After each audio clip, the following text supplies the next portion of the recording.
Happy Manga Monday, everyone! And it's the Monday before all the holiday festivities. So I hope you're feeling festive, and if you're not feeling festive yet, maybe you will be, as I tell you my favorite first volumes, my favorite starts to series that came out this year in 2024, plus one honorable mention that didn't come out this year, but I started reading it this year and I need to shout it out. But yeah, I read a lot of great manga, don't get me wrong, but these are just 6. I wish I could make it like a top 5, but it's top 6. Just gonna have to roll with it. Manga that I read in 2024. And I have to preface this with it being a part 2. I did talk about my favorite manga that I read in June or July. When we were about halfway through the year, I talk about my favorites that I read so far there. And yeah, a lot of it was cute, a lot of it was romance, and at least I can say this one's more 50-50, so there's that.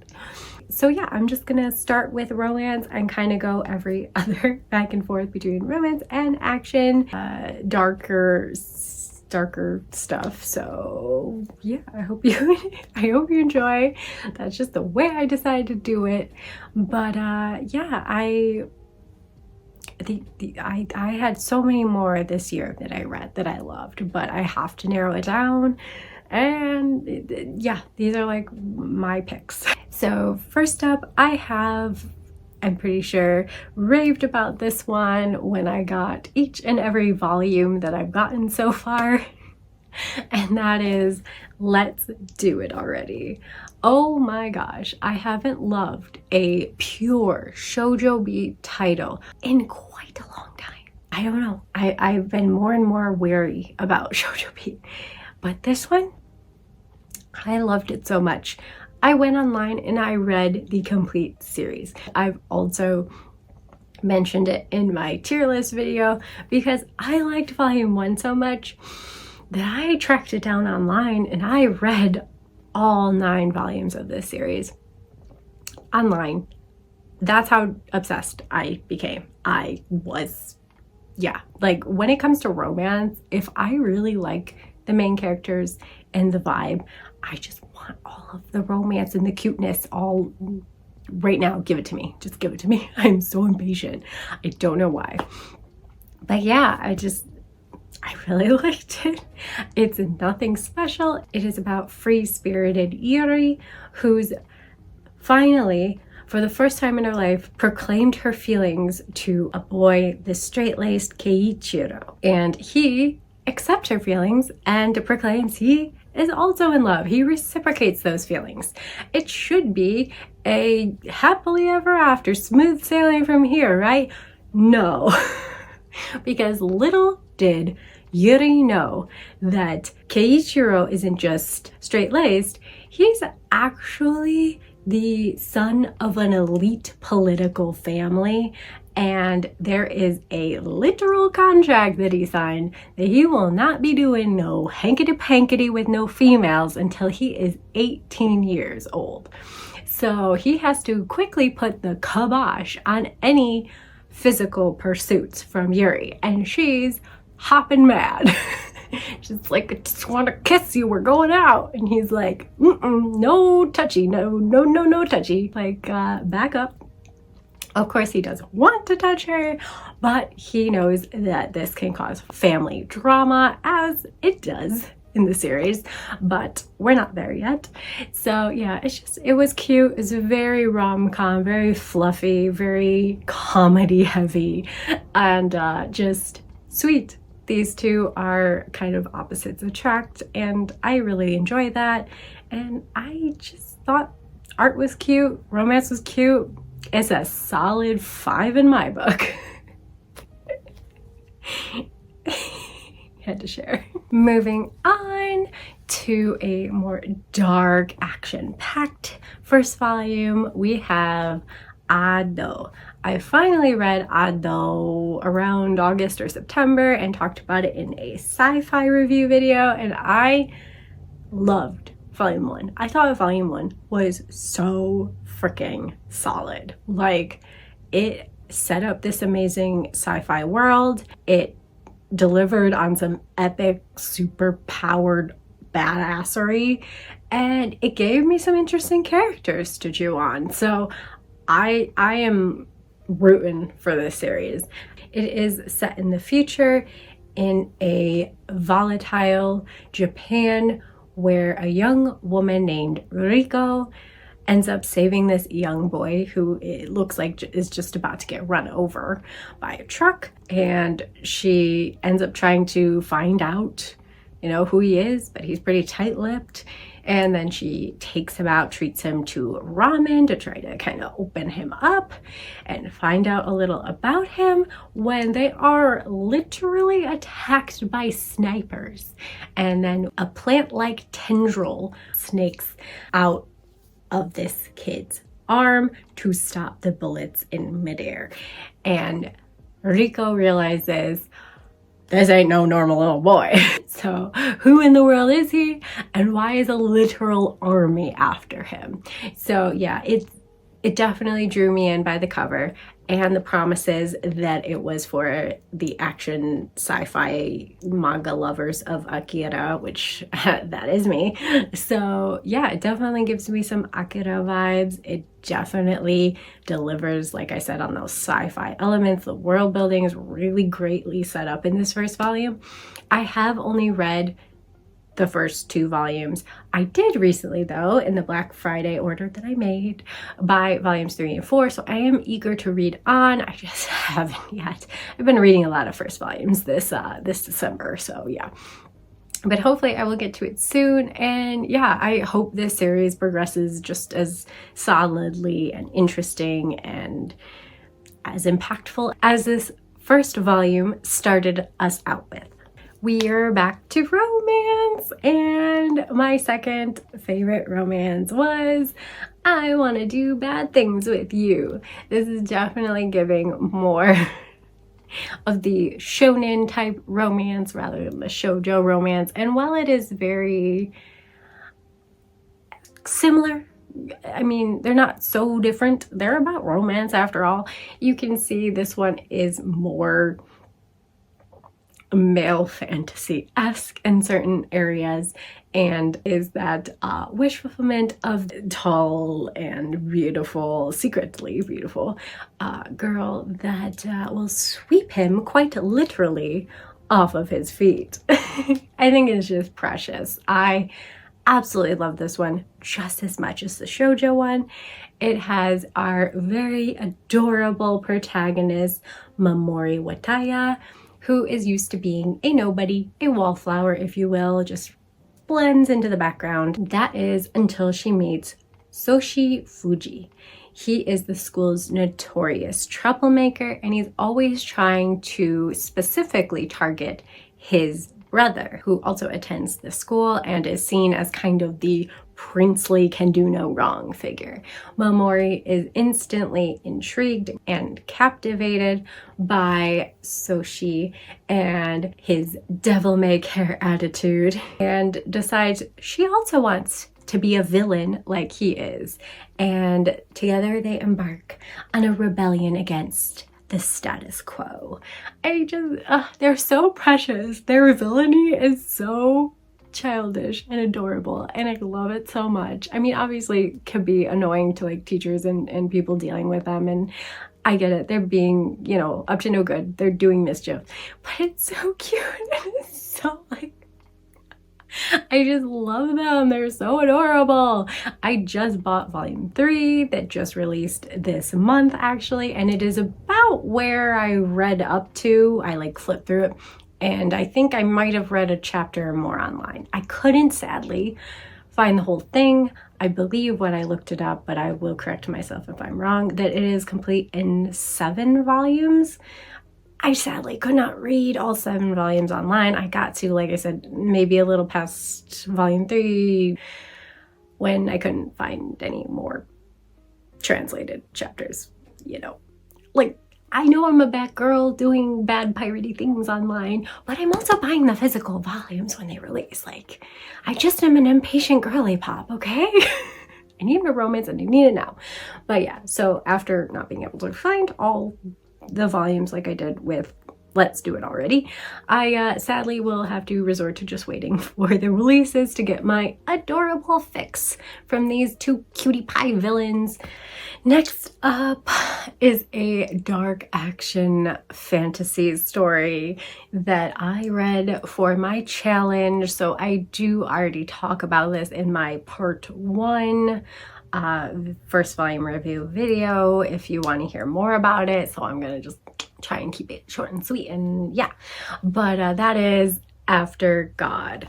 Oh my god, this is so good. I will not stop doing that because it's so good.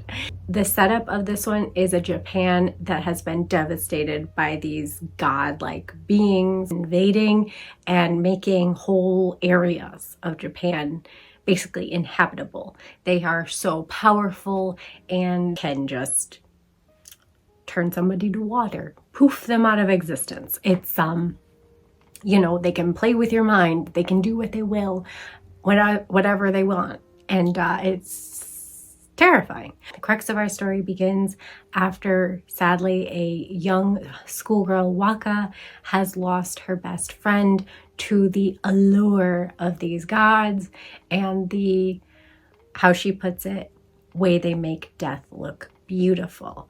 So after her friend has basically given herself up to the gods for a beautiful death, Waka vows revenge on the gods and she's going to kill them all. She, luckily for her, is in an ordinary high schooler though. She seems to have an unusual ability with her eyes, have a very similar quality and power that is like the gods do. So she unveils these eyes and her powers in the presence of Toki Naga, a researcher with the Anti-God Scientific Research Institute. So of course he captures her, brings her to the institute to, you know, test her out.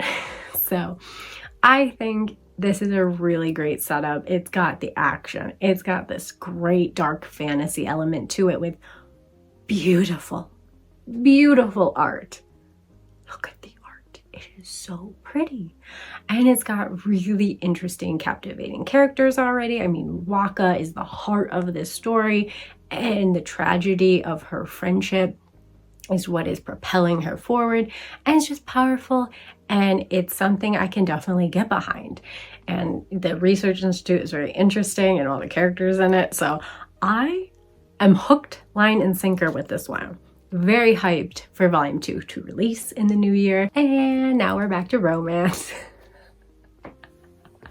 So this one, it's my last romance, and it is Pink and Habanero. So Pink and Habanero I picked up at the Anime NYC.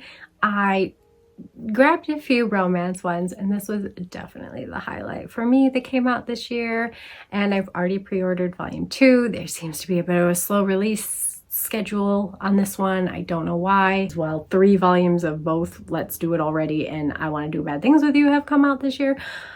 Sadly, this is the only one we've gotten of this one. But anyway, I digress. I also read a good chunk of this one online. I do not think at the time that I read it, which was directly after I purchased it, which would be end of August, that it was complete online. If anything's changed and it has been completed, I'll double check and put it up here. But yeah, it, to the best of my knowledge, is an ongoing romance, and it is so sweet. Again, it's very shoujo. It's very rom-com. It's very cutesy. But who doesn't want a fluffy, feel-good romance? Like, oh, it's so good. So this is, again, taking place in high school. They all are. Yeah, I'm sorry. I like being an adult romance, but I just fell in love with these high school romances. What can I say? Anyway, it's about high school freshman Mugi who really wants a boyfriend. She wants to experience love. It's, you know, a traditional kind of shoujo premise, start, what have you, even though it's by Yen Press, and so it's not a shoujo beat title. However, as a lot of these cases may, you know, follow the line, he wants a boyfriend but cannot really speak to boys. Always the case. She has zero confidence in talking to guys and has zero interest in the school hottie, Kei Kurose. So Kei is the, you know, aforementioned school hottie, but he is rude and brash to women in Mugi's eyes, and is therefore very much not a viable boyfriend candidate. However, when she accidentally stumbles onto Kei at his secret part-time job, she just might have to learn to keep his trust and spark up an awkward kind of truce between the two. It's not the most, like, it's not even a different premise. Like, I could say the other two were kind of like a little different. They're like, you know, a guy that doesn't want to do anything with his girlfriend and a villainous duo. It's a little different. This one is very much the most quintessential setup for shoujo, but it's how the characters are written. It's just, they are very fleshed out. They're very likable. Their motivations, their reactions, all the interactions in this volume, and as the series goes on, since I did read on, it's just very enjoyable. It's very well done. And so it just made me really fall in love with this romance. What can I say? I mean, we each have our little guilty pleasure, and I guess this year this one wins for my guiltiest pleasure read. I couldn't get enough of how sweet and just silly and cliche, but so damn good this one was. And I can't wait for volume 2. I'm probably gonna reread this one because it's just, yeah, the art's very shoujo. It's very cute. It's just, yeah. That's all I got. That's all I got for this one. And last, my most recent first volume read that I read this year that I fell madly in love with. This amazingly dark horror sci-fi thriller, Leviathan. I really like this. So huge props again to Marjorie's Manga. She participated in my 12 first volumes of Christmas challenge, and she read this one and posted about it. And not only this striking cover caught my eye, but her enthusiastic positive review of the volume made me go, oh hell yeah, that's gonna be something up my alley. And boy was it. It was just gruesome fun. I take giddy pleasure in all the horror that this one gives me. But yeah, just like in part 1 I had Gannibal.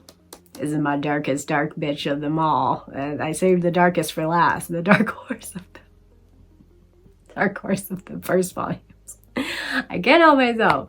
When horror's done well, I am a sucker for it. It's so good. So this time we have a sci-fi space horror. And I'm not a huge sci-fi bitch when it comes to space. I like my sci-fi more like Ado. However, it's great. No notes. Perfect. Gives a great, creepy, trapped, very claustrophobic element to this that just, yeah, it's perfect. It's a perfect first volume. It's a perfect start of a really, really dark and creepy story. So if you don't like dark and creepy, if you don't like blood and gore, this one isn't for you. Sorry. Go read Pink and Habanero.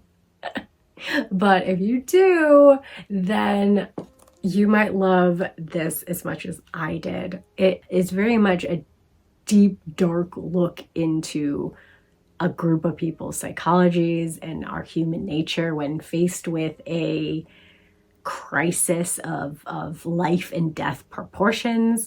I did talk about this already in my part 3 of my first volume Christmas reads. It was an honorable mention because I didn't get to sadly fit it into my challenge, but I still read it and I still needed to talk about it. But I still just have to explain the premise and gush about it here again. So our story kind of takes a non-linear approach to it in that we first are introduced to the Leviathan, a giant space cruise ship, passenger ship type vessel that has been severely damaged and is found by some scavengers, some raiders who are looking for anything they can make a buck off of in this wreckage. And very early on, one of them finds a diary. This diary seems to be laying out for them a very dark tale of a group of kids going on a school trip to Earth when suddenly this vessel, the Leviathan, was mostly destroyed, leaving everyone outside of this class to be no more. And a select few of this group then finding out that no help is coming. They can't really put out a distress call. The rest of the ship has been destroyed, and that also means they are quickly running out of oxygen. So like I said, life or death, a very, very good survival story begins when slowly it is revealed that there is only one cryogenic pod thingy. Not really that knowledgeable on the sci-fi jargon, okay? So spare me. But in this, someone can survive, but there's only one. So only one person can survive. Thus breaks out the mayhem and the gruesomeness and the bloody fight to the death. And oh my God, I just loved it. Like, you don't even have to know that much about some of these kids because we don't learn that much to really feel the impact of these deaths in a psychological way of like self-preservation and fear and anger and just all these emotions bubbling to the surface of these young school kids. Like, it is like the perfect recipe for disaster and for a survival type story to take place. I could gush about this one forever, but I am just super looking forward to the rest of the series. Volumes 2 and 3 are supposedly being released early on in this coming year, so I don't have too long of a wait, which is amazing. And it is complete at those 3 volumes from everything I've seen, so I think it's doable though. I tend to be nervous when it comes to short series. However, because of how concise of a plot line this is and how quick things have escalated just in this first volume, I don't doubt that it could wrap this up and we could see how this all plays out in 3 volumes. And yeah, I really like this one. The deaths are gruesome and really well done. I mean, like, I hate to say that, but like, when there's a good death scene, there's a good death scene, okay? And it's good. They're good.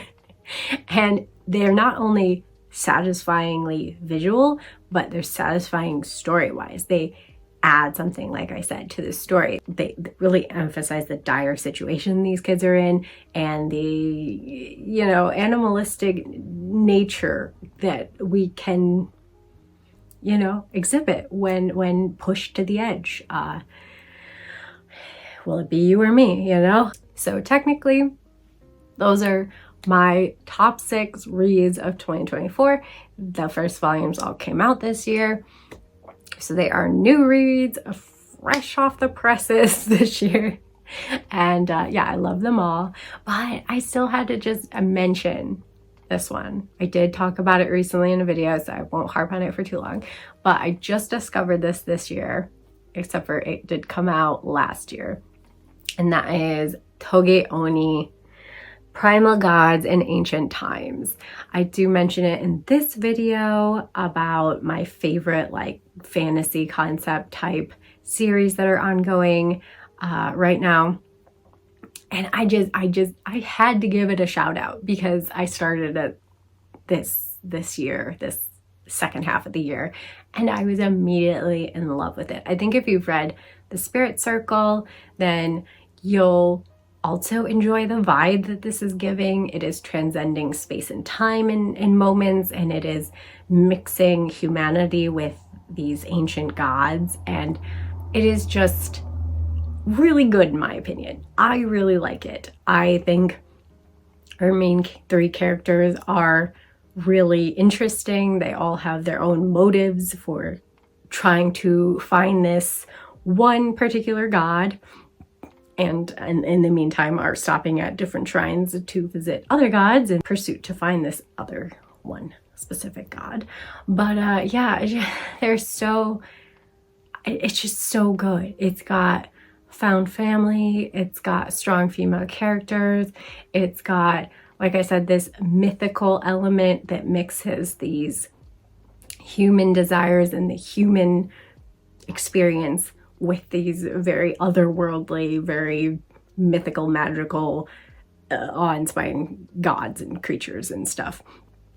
It is a great fantasy in my opinion. It's not quite as dark as some of the others that I have mentioned, but it does have its dark elements and storylines for sure, especially when it comes to Zen's backstory and stuff. So yeah, it's not like without its darkness, but I'd say the darkness is more PG-13 than rated R. So yeah, it's just a great blend of everything that I personally enjoy, and I had to shout it out. This was one of my favorite reads. I am ordering volume 5. I hadn't gotten to it. Like I said, reading a lot of first volumes this month, but volume 5 just came out this month, and I'm very much looking forward to reading on in this one. Just every volume is just an enjoyable ride, and yeah, I had to shout it out, even though I'm like breaking my own rules on that one. But it's my video, it's my channel. Do what I want. But yeah, please let me know in the comments below what have been your favorite reads of 2024. What has come out that you've loved, and what have you just discovered, like with Toge Oni this year, that, you know, might not have come out this year, but you really loved it and want to shout it out. Let me know, all of them, in the comments below. And yeah, this is the last Monday before Christmas and before Hanukkah and Kwanzaa. So if you celebrate any of those holidays, I hope you have a wonderful, wonderful week and wonderful time celebrating. And yeah, I just can't believe we're at the home stretch of 2024 already, but it's been a wonderful ride with you all this year. And I'm gonna be doing kind of a chill, more relaxing, just sipping on some wine probably, maybe next Monday for the last Monday of the year's video already. And yeah, I hope you will join me for that. But I appreciate you all. I've gotten some new subscribers, so thank you so much. And I am just so happy to see the channel grow, and so happy when you comment that you found me and you like what you see. That just makes it all worth it. So yeah, thank you so much, and I will hope to see you in my last Monday of the year's video next week. Oh my gosh. Yeah. Until then, bye!